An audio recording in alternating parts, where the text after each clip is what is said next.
सभी मित्रों को मेरा प्रणाम। आशा और उम्मीद करते हैं आप सभी लोग स्वस्थ होंगे, मस्त होंगे और अपने परिवार के साथ व्यस्त होंगे। आप सभी को मेरी कहानियाँ कैसे लग रही हैं मुझे कमेंट में ज़रूर लिखें। आज की कहानी की शुरुआत करते हैं। आज की कहानी बहुत ही डरावनी है। एक बार की बात है।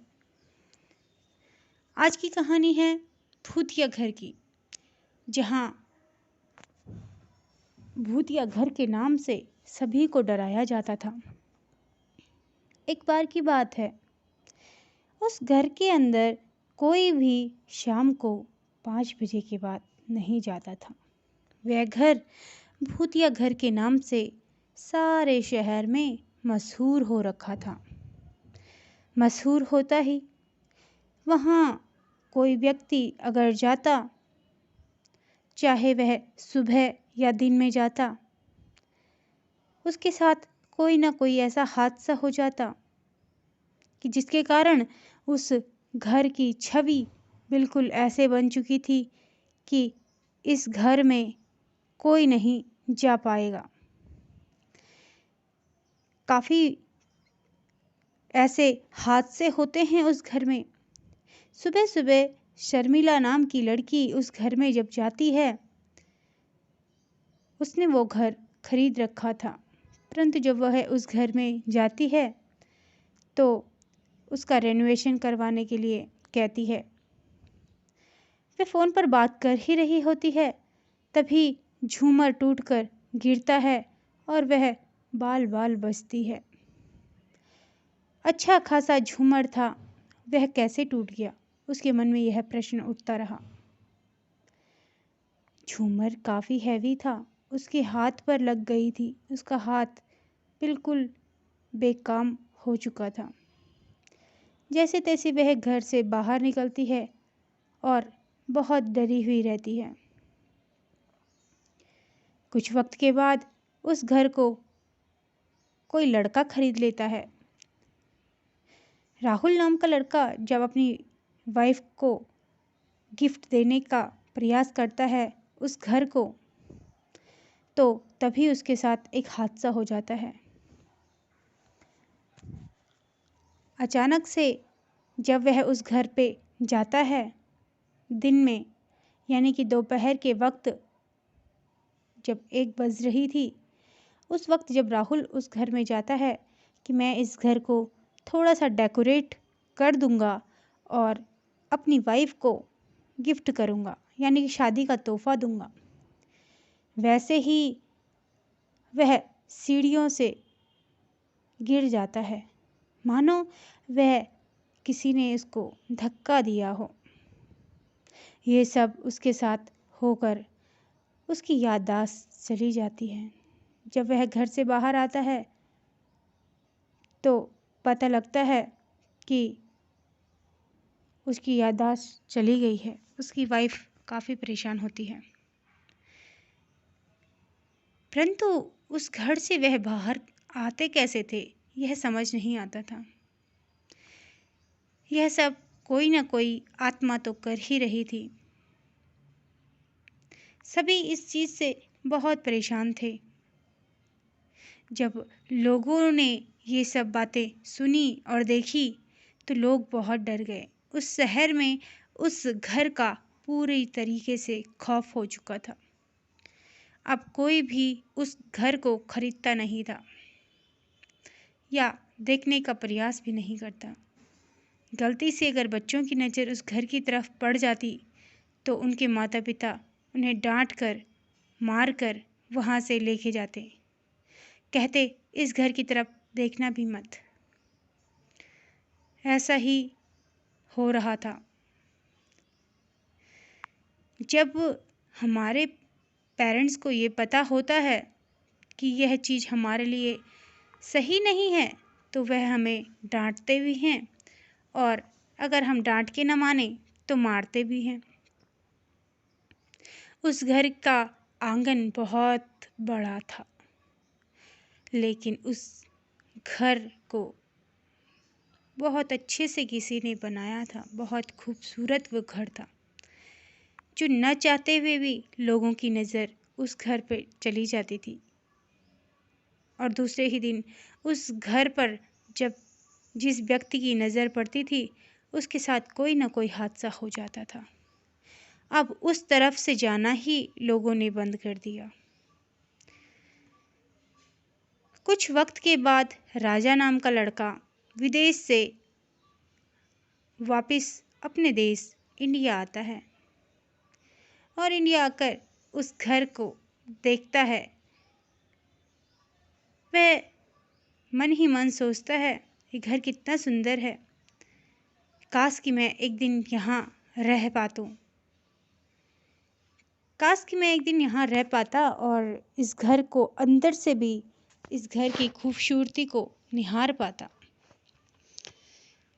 लेकिन उसने जैसे ही यह कहा तभी गाड़ी वाले ने कहा, बाबूजी आप क्या देख रहे हैं? राजा ने कहा, यह घर कितना सुंदर है ना, और कितना आकर्षित है इस घर का। हर एक टुकड़ा, हर एक कतरा मुझे जैसे बुला रहा हो अपनी ओर। मैं इसको अंदर से देखना चाहता हूँ।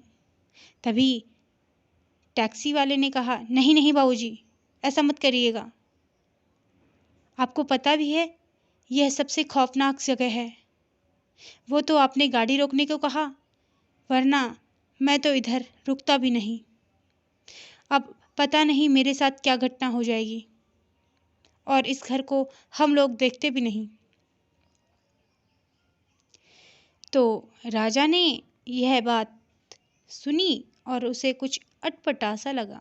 उसने कहा, क्यों भाई, इस घर से तुम लोगों को इतना डर क्यों लगता है? और इतना सुंदर घर है ये। तभी टैक्सी वाले ने कहा, साहब आप नए नए आए हैं ना, इसलिए आपको कुछ पता नहीं है इस घर के बारे में। अरे इस घर के बारे में सभी, पूरा सारा शहर जानता है। सभी लोग इस घर के बारे में बातें करते हैं। पहले इस घर के बारे में बाहर से पूछ लीजिए साहब, तभी इस घर के अंदर देखने का प्रयास करिएगा। और राजा को टैक्सी वाला कहता है, चलिए साहब मैं आपको आपके होटल तक छोड़ देता हूँ। और वहाँ से वे दोनों चले जाते हैं। राजा होटल के रूम में तो जाता है, रहता है, परंतु उसको वह घर जैसे कि भा गया था। जैसे किसी प्रेमी को कोई प्रेमिका भा जाती है, उसी प्रकार से राजा के मन में वह घर घर कर चुका था। वह बहुत कोशिश करता है उस चीज़ के बारे में पता लगाने की कि उस घर में ऐसा क्या है कि लोग उससे डरते हैं, पर कोई अपना मुंह ही नहीं खोलता। तभी वह शहर के एक विद्वान और अच्छे बुजुर्ग के पास जाता है। बुजुर्ग से पूछता है कि दादाजी, वो जो शहर के लास्ट में बहुत बड़ा सा आलीशान घर है और काफ़ी खूबसूरत है, उसके बारे में लोग बात नहीं करना चाहते, ऐसा क्या है उस घर में दादाजी? तभी राजा को वह बूढ़ा व्यक्ति कहता है, बेटा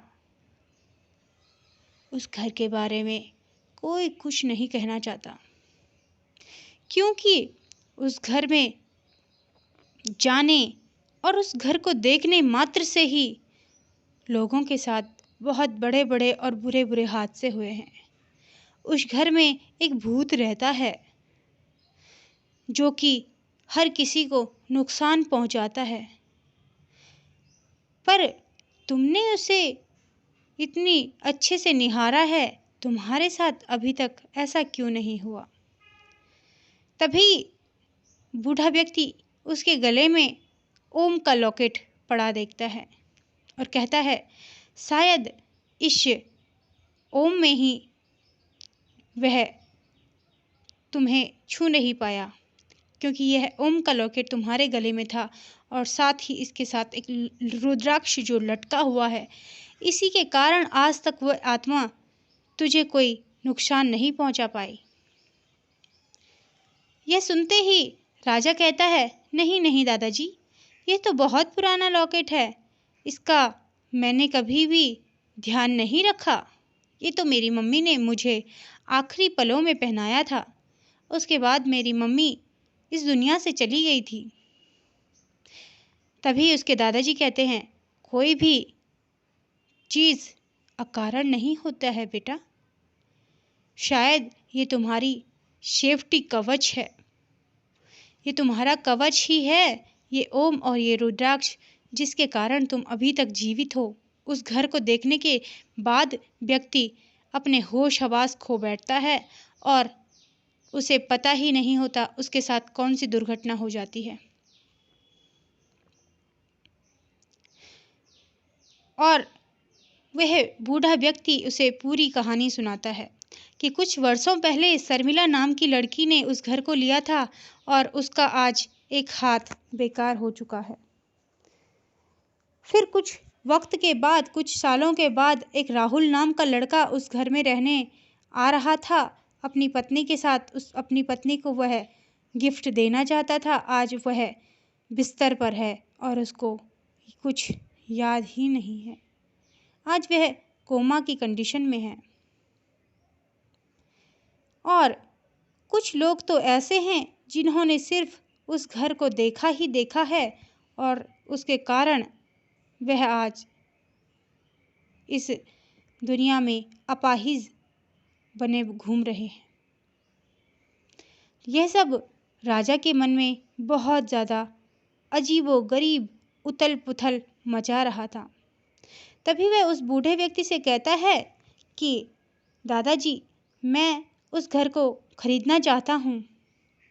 दादाजी यानी कि वह बूढ़ा व्यक्ति हैरान हो जाता है, इतना सब कुछ सुनने के बाद भी तुम्हारे दिमाग में यह ख्याल आया कैसे? बेटा, मैं तो यही कहूँगा कि अपनी जान बचाओ और उस घर को भूल जाओ।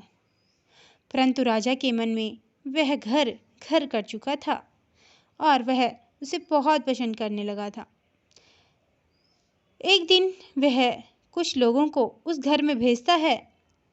लोग डर डर के उस घर के अंदर जाते तो हैं, लेकिन शाम होने से पहले भाग घर आ जाते हैं। कुछ लोगों के साथ कुछ ऐसी घटनाएं हो रही थी उस घर में जाने के बाद कि वह समझ नहीं पा रहे थे। राजा इस घर को देखना चाहता था, लेकिन उसको पहले उस घर की साफ सफाई करवानी थी। वह जिन जिन को वहाँ भेजता उनके साथ कुछ न कुछ कांड हो जाता। कभी किसी का हाथ टूट जाता, कभी किसी का सर फट जाता, कभी किसी के साथ कोई अनहोनी हो जाती। तो ऐसा हो रहा था लगभग 1 महीने तक ऐसा ही चलता रहा। अंतिम लास्ट में राजा ने ही कहा कि ठीक है, अब मुझे ही कुछ करना पड़ेगा। फिर राजा जब उस घर के अंदर जाता है तो वह एक आत्मा को महसूस करता है। वह आत्मा उसे छू तो नहीं पाती, परंतु वह उस आत्मा से बात करना पसंद करता है। वह कहता है, आप कौन हो? वह कहता है, मैं इस घर में बहुत पुराना एक भूत हूँ, एक आत्मा हूँ। मैं इस घर में काफ़ी सालों से रहता हूँ और ये घर पहले मेरा ही था। मेरा नाम देवीदास है। मैं देवी का भक्त था और मेरे बच्चों ने ही मुझे धुतकार कर छोड़कर विदेश चले गए और आज उन्हीं के कारण मैं इस धरती पर, इस घर में भटक रहा हूँ। मेरी आत्मा को अभी तक शांति नहीं मिली है। तो राजा उसे कहता है कि आपको ऐसे शांति नहीं मिलेगी। आप लोगों को नुकसान पहुँचा रहे हैं, तो इससे आपकी आत्मा को कभी शांति नहीं मिलेगी। एक बार आप प्रयास करिए कि आप अच्छा काम करो। जब आप अच्छा काम करने का प्रयास करेंगे तो शायद आपकी आत्मा को थोड़ी बहुत शांति मिल जाए।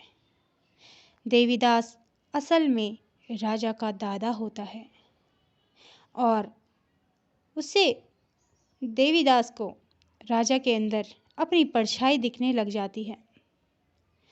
कुछ वक्त के बाद देवीदास राजा की हर तरीके से मदद करने लगता है। उसे यह पता तो नहीं था कि राजा उसका नाती है, पोता है, लेकिन उसे यह ज़रूर पता था कि मैं अच्छे काम करूँगा तो शायद मेरी भटकती आत्मा को शांति मिल जाए और मैं इस नरक से मुक्ति पालूं। धीरे धीरे वह अच्छे अच्छे काम करने लग जाता है। जो लोग वहाँ आते वह अच्छे से उनका ध्यान रखता, उन्हें कोई नुकसान नहीं पहुँचाता। और कुछ दिनों के बाद सारा घर रेनोवेट करवा देता है राजा। जब उसका घर बिल्कुल तैयार हो गया था, तभी देवीदास एक दिन उसके माता पिता की फ़ोटो देखता है और कहता है राजा से, यह कौन है? देवीदास कहता है कि यह तुमने किसकी फ़ोटो लगा रखी है यहाँ मेरे घर पे। वह गुस्सा तो था, परंतु तभी राजा हंसते हुए कहता है, यह मेरे माता पिता हैं। कुछ सालों पहले जब मैं बहुत छोटा था, तब मेरे मन में ये ख्याल आया कि मुझे इंडिया जाना चाहिए, तो मैं यहाँ आया हूँ। परंतु जब मैं पैदा हुआ था तो मेरी मदर यानी कि मेरी माँ मर गई थी और एक हादसे में, एक एक्सीडेंट में मेरे पिता भी स्वर्गवास हो गए। मेरी रिलेटिव ने मेरा पालन पोषण किया और मैं आज अपने पैरों पर खड़ा हूँ। मेरे पिता ने एक अच्छा पैसा जमा कर रखा था मेरे लिए, जिसके कारण मैंने अच्छा सा बिजनेस शुरू करा और आज मैं अपने पैरों पर खड़ा हूँ। उसके दादा यानी कि उस भूत के आँखों में आंसू आ जाते हैं और मानो उसको उसी वक्त शांति और मुक्ति मिल गई हो। कभी उसके बच्चों ने उसका दिल दुखाकर उसे धुतकार कर छोड़ दिया था उसी घर में, उसे लावारिस के जैसे मरने को, और एक दिन वे भी लावारिस की ही मौत मरे। ये सब वह सुनता है, उसे बहुत दुख होता है, क्योंकि माँ बाप होते हैं। उनके गलत या सही कर्मों से हमें बहुत तकलीफ़ होती है, हमें बहुत कुछ सोचना और भुगतना पड़ता है इस दुनिया में। और बच्चों के कुकर्मों की वजह से हम अपने माता पिता को जो भुगतने को महसूस करवाते हैं उन्हें, वे काफ़ी गलत होता है। जैसे कि राजा के मम्मी पापा ने राजा के दादा को छोड़ दिया था मरने को। अच्छा सा घर था, सब कुछ था, लेकिन उन्हें विदेश में रहना था। राजा की बात से उसके दादा यानी कि देवीदास सुधर जाते हैं और एक अच्छी आत्मा बन जाते हैं और उन्हें कुछ वक्त के बाद शांति मिल जाती है। और जब राजा को यह पता चलता है कि यह मेरे दादाजी हैं, तो वह उनका पिंडदान करता है और अपने दादा को मुक्ति प्रदान करवाता है। तो ये कहानी थी एक भूत की, एक भूतिया घर की। आपको कैसे लगी ये हॉरर कहानी? आप मुझे ज़रूर कमेंट में लिख के भेजें। तब तक के लिए आप सभी को मेरा प्रणाम। आशा करते हैं आप सभी को मेरी कहानी काफ़ी अच्छी और इंटरेस्टिंग लगी होगी। तो आप मुझे सब्सक्राइब करना ना भूलें, बेल आइकन ज़रूर दबाएं, लाइक शेयर कमेंट सबसे ज़्यादा करें। Thank you so much and मिलते हैं एक नई कहानी में। तब तक के लिए आप सभी को मेरा प्रणाम।